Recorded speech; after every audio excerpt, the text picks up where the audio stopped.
யோவான் நற்செய்தி அதிகாரம் 14.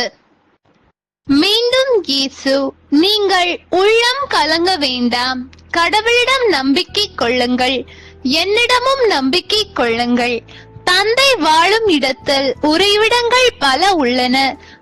அப்படி இல்லையெனில் உங்களுக்கு இடம் ஏற்பாடு செய்ய போகிறேன் என்று சொல்லியிருப்பேனா? நான் போய் உங்களுக்கு இடம் ஏற்பாடு செய்த பின் திரும்பி வந்து உங்களை என்னிடம் அழைத்துக் கொள்வேன். அப்போது நான் இருக்கும் இடத்திலேயே நீங்களும் இருப்பீர்கள். நான் போகும் இடத்துக்கு வழி உங்களுக்கு தெரியும் என்றார். தோமா அவரிடம், ஆண்டவரே, நீர் எங்கே போகிறீர் என்றே எங்களுக்கு தெரியாது. அப்படி இருக்க நீர் போகும் இடத்திற்கான வழியை நாங்கள் எப்படி தெரிந்து கொள்ள இயலும் என்றார். இயேசு அவரிடம், வழியும் உண்மையும் வாழ்வும் நானே. என் வழியாய் அன்றி எவரும் தந்தையிடம் வருவதில்லை. நீங்கள் என்னை அறிந்திருந்தால் என் தந்தையையும் அறிந்திருப்பீர்கள். இது முதல் நீங்கள் தந்தையை அறிந்திருக்கிறீர்கள், அவரை கண்டும் இருக்கிறீர்கள் என்றார். அப்போது பிலிப்பு அவரிடம், ஆண்டவரே, தந்தையை நீ எங்களுக்கு காட்டும், அதுவே போதும் என்றார்.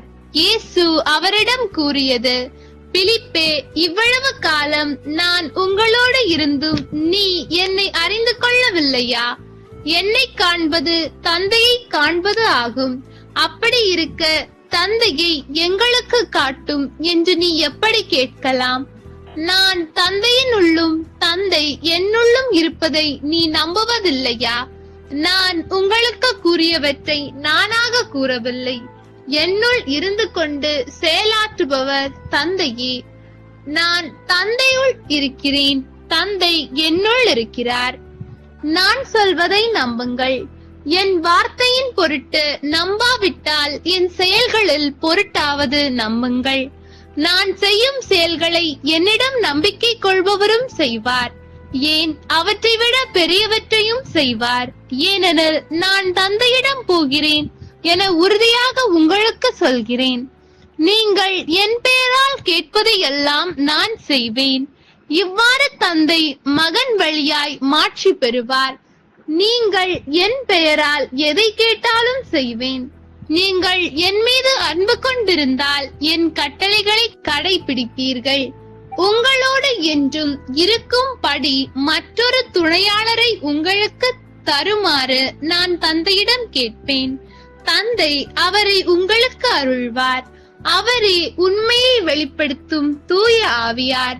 உலகம் அவரை ஏற்றுக்கொள்ள இயலாது, ஏனெனில் அது அவரை காண்பதும் இல்லை, அறிவதும் இல்லை.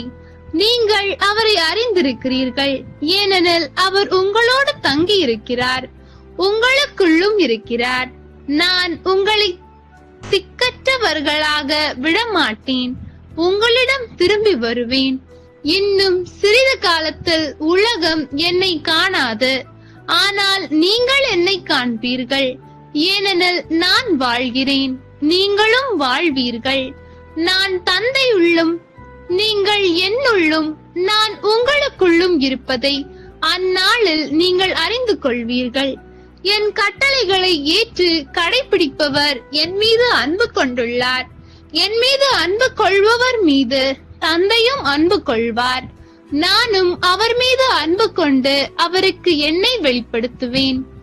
யூதா இஸ்காரியோத்து, யூதாசு அல்ல மற்றவர், அவரிடம், ஆண்டவரே, நீர் உம்மை உலகருக்கு வெளிப்படுத்தாமல் எங்களுக்கு வெளிப்படுத்த போவதாக சொல்கிறீரே, ஏன் என்று கேட்டார்.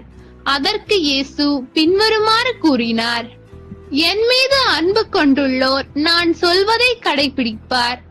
என் தந்தையும் அவர் மீது அன்பு கொள்வார். நாங்கள் அவரிடம் வந்து அவருடன் குடிகொள்வோம். என் மீது அன்பு கொண்டிராதவர் நான் சொல்வதை கடைபிடிப்பதில்லை. நீங்கள் கேட்கும் வார்த்தைகள் என்னுடையவை அல்ல, அவை என்னை அனுப்பிய தந்தையுடையவை. உங்களோடு இருக்கும் போதே இவற்றையெல்லாம் உங்களிடம் சொல்லிவிட்டேன்.